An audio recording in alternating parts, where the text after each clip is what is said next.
sound of an old creaky mailbox opening, followed by the gentle rustle of paper. Have you ever wondered what the last words you'd ever write would be? Or what the last words you'd ever read might be?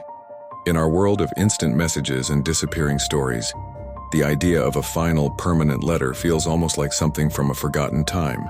But in folklore, and in the quiet corners of our own lives, the last letter holds a power that can echo for generations.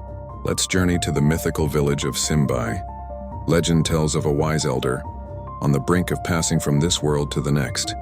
She knew her community was fracturing, families drifting apart, old traditions fading like ink in the sun. So she took up her pen for one last time. She didn't write a will or a list of demands. She wrote a letter filled with stories, memories, and one final simple truth about their shared roots. She entrusted this letter not to a person but to the wind, letting it go. For years, the letter was lost. The village continued its slow decline. But then a young child chasing a butterfly found the tattered envelope tucked away in the hollow of an ancient tree. The ink was faded, the paper was fragile, but the words were still alive. Reading the elder's message was like a jolt to the village's heart.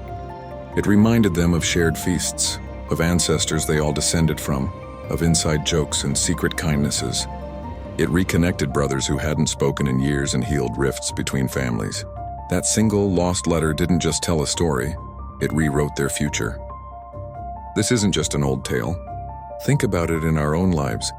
There's a story I love about an artist, a painter whose works were said to come to life.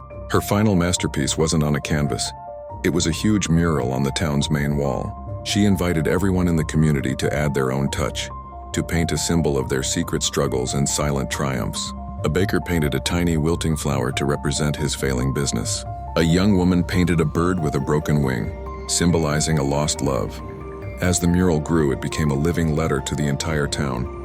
People saw the wilting flower and started buying bread from the baker, saving his shop. They saw the broken-winged bird and offered the young woman comfort and friendship.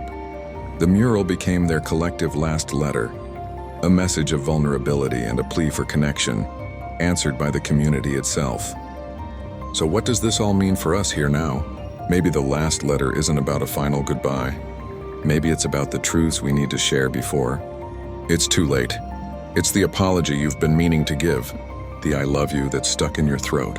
The story about your grandmother you want your kids to remember. These are our living letters.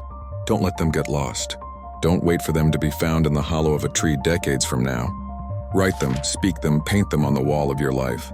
Because the most powerful messages are the ones that are shared, the ones that remind us we're all in this story together. What's the letter you need to send today?